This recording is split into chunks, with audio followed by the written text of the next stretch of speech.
अस्सलामुअलैकुम गाइस, कैसे आप? उम्मीद करता हूँ सब खैर से होंगे। तो आप देख रहे हैं मेरा यूट्यूब चैनल इम्तियाज़ मक्का व्लॉग। ठीक है, आज के व्लॉग में मैं इंशाल्लाह आप लोग को बताऊंगा क्लॉक टावर। ठीक है, जिसे हम मक्का टावर भी बोलते हैं और क्लॉक टावर भी बोलते हैं, जमजम टावर भी बोलते हैं। ठीक है, आज के व्लॉग में मैं इंशाल्लाह आप लोगों को इसकी पूरी हिस्ट्री के बारे में बताऊँगा। ये कब स्टार्ट हुआ था, कब कंप्लीट हुआ, उसके बाद इसको किसने बनाया था और इसके ऊपर कितना खर्चा आया था, इसकी लंबाई कितनी है। ठीक है, तो ये जो ऊपर चांद है, इसके ऊपर के अंदर किसका कमरा है, ये जो घड़ी है इसका कितने मीटर की है। इंशाल्लाह मैं आज के व्लॉग में इसकी आपको सारी इन्फॉर्मेशन दूंगा, इसकी सारी हिस्ट्री के बारे में आज आपको बताऊंगा। तो गाइस चलते हैं अपनी वीडियो की तरफ। तो वीडियो शुरू करने से पहले मैं बताऊंगा कि अगर आप मेरे चैनल पर नए हैं तो प्लीज़ चैनल को सब्सक्राइब लाजमी कीजिएगा और वीडियो को लाइक भी लाजमी कीजिएगा। तो गाइस चलते हैं वीडियो की तरफ। तो ये जो आप देख रहे हैं क्लॉक टावर मक्का टावर, ठीक है, ये खाना काबा से थोड़ी दूरी पर वाक़या है। तो इसके बारे में इंशाल्लाह आज हम गुफ्तगू करेंगे। तो गाइस ये दुनिया की सबसे ऊंची इमारत भी कहलाई जाती है। मिसाल ले लें कि ये दुनिया की सबसे तीसरे नंबर पे सबसे ऊंची इमारत है। ठीक है, इसकी लंबाई तकरीबन 607 मीटर है। तो गाइस इसको बनाने के लिए जो ख़र्चा आया था ना, वो तकरीबन 15 अरब डॉलर आया था। ठीक है, इसको बनाने में मतलब जो पैसे खर्च हुए थे शुरू से लेकर आखिर तक, तो वो तकरीबन 1500 अरब डॉलर इस पे ऊपर ख़र्चा हुआ था। ठीक है, तो गाइस इसको बहुत से लोग पूछते हैं कि इसको आखिर बनाया किसने था। तो गाइस इसको बनाया था सऊदी अरब की मशहूर कंपनी थी बिन लादेन। ठीक है, इसको बनाने में उस कंपनी ने ठेका लिया था। ठीक है, उस कंपनी ने इसको कंप्लीट किया था मुकम्मल। ठीक है, तो ये शुरू से लेके आखिर तक उसी ने सारा इसको कंप्लीट किया था। ठीक है, तो गाइस इसकी जो लंबाई है वो तकरीबन 607 मीटर है। इसके ऊपर आपको एक घड़ी भी नज़र आती है। ठीक है, घड़ी का जो डायामीटर है वो कितना है। तो दोस्तों इसके ऊपर जो घड़ी लगी उसका जो डायामीटर है वो तकरीबन 46 मीटर है। ये दुनिया की सबसे बड़ी घड़ी है। ठीक है, इसे दुनिया का सबसे बड़ी घड़ी होने का एजाज़ भी हासिल है। उसके बाद इसके अंदर आखिर है क्या, इसके अंदर आप देख रहे हैं ये सारा ग्राउंड फ्लोर है। यहाँ पे उमरा ज़ायरीन बस से उतरते हैं। ठीक है, और यहीं से अपने रूम्स में जाते हैं। बाकायदा आप अपनी आंखों से सारा इसका सिस्टम दे सकते हैं। ये इसका ग्राउंड फ्लोर है, मतलब जहाँ पे बसें वगैरह आके खड़ी होती हैं। तो मैं अभी आ गया हूँ मक्का टावर जो है उसके अंदर। माशाल्लाह से आप ये शॉपिंग मॉल्स भी चेक कर सकते हैं इसके अंदर। ये भी इसका ग्राउंड फ्लोर है, मतलब वो जो फ्लोर था वो मतलब वो जब बसें वगैरह, ये इसका मेन जो है ना वो ग्राउंड फ्लोर है। ये आप बाकायदा चेक कर सकते हैं। माशाल्लाह से कितना प्यारा बनाया हुआ है।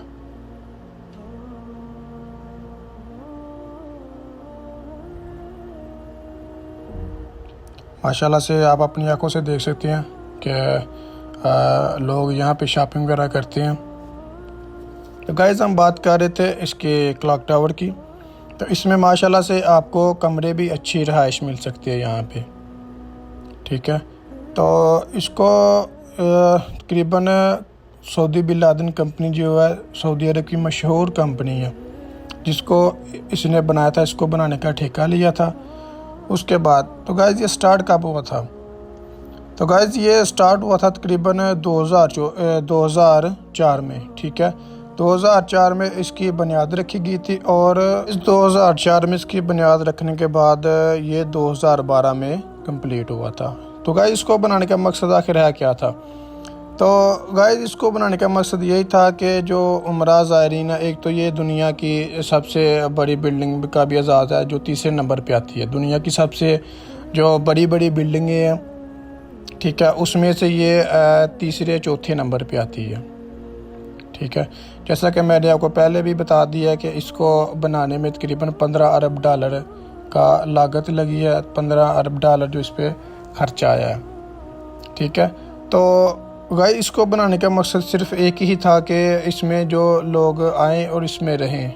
ठीक है, क्योंकि इसमें जब उम्रा को करने लोग आते थे, उम्रा ज़ायरीन हज पे या रमज़ान में, आप लोगों को पता होगा कि हज पे ज़्यादा रश होता है, रमज़ान में ज़्यादा रश होता है। और जो बुरे लोग होते हैं, मिसाल ले लें, जो उम्र ज़्यादा हो जाती है, बुरे लोग होते हैं या जो मज़दूर लोग होते हैं, उनको दूर से आने में ज़रा परेशानी होती है।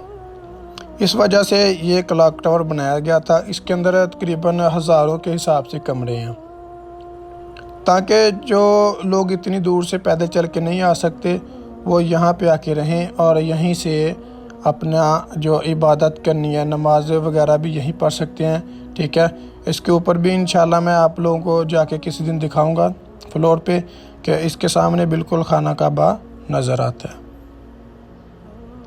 माशाल्लाह से आप अपनी आंखों से क्लॉक टावर देख सकते हैं, जिसे जमजम टावर भी बोला जाता है, जिसे अबराजुल बैत भी कहा जाता है।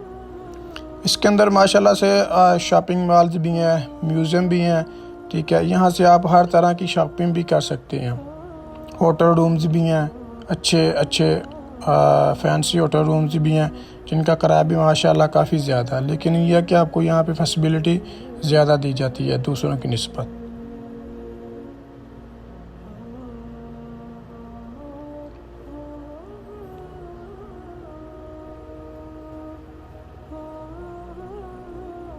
तो गाइस इसके ऊपर बहुत से लोगों का सवाल होता है कि इसके ऊपर जो चांद है उसमें आखिर है क्या। तो नाजरीन, इसके ऊपर जो चांद बनाया गया ना, इसके अंदर भी एक कमरा है। वो कमरा इसीलिए बनाया गया था कि जब इसकी तमीर हो रही थी क्लॉक टावर की, मक्का टावर की, उस वक़्त जो लोग वहाँ पे ऊपर काम कर रहे थे वो उनके लिए बनाया गया था। उनके लिए नमाज़ पढ़ने के लिए वहाँ पे वो कमरा बनाया गया था। कि मतलब आपको पता है कि 607 मीटर है, इतनी ऊंचाई से नीचे जब तक बंद आएगा तब तक तो नमाज का टाइम ख़त्म हो जाएगा। तो इस वजह से वो कमरा ऊपर बनाया गया था नमाज़ पढ़ने के लिए। वो आज भी वहाँ ओपन है, वहाँ से खुला है। ठीक है, वो आज भी वो वहाँ से खुला है, उसको बंद नहीं किया गया। इंशाल्लाह वो भी किसी दिन आपके साथ मैं शेयर करूँगा। तो माशाल्लाह से इसके जो ग्राउंड फ्लोर है, इसके अंदर महंगी महंगी चीज़ें होती हैं। म्यूज़ियम भी हैं, शॉपिंग मॉल्स भी हैं, अलबैक भी हैं, रेस्टोरेंट भी हैं। ठीक है, मतलब इसके अंदर से आपको दुनिया की हर चीज़ मिल जाती है, खाने के भी, रहने के लिए भी, कपड़े पहनने के लिए भी, हर चीज़ आप लगा ले के यहाँ पे आपको हर चीज़ मिल जाएगी। तो गाइज़ ये थी हमारी आज की वीडियो। अगर मेरी वीडियो अच्छी लगी हो तो प्लीज़ चैनल को सब्सक्राइब लाजमी कीजिएगा और वीडियो को लाइक भी लाजमी कीजिएगा। शुक्रिया, जज़ाकल्लाह।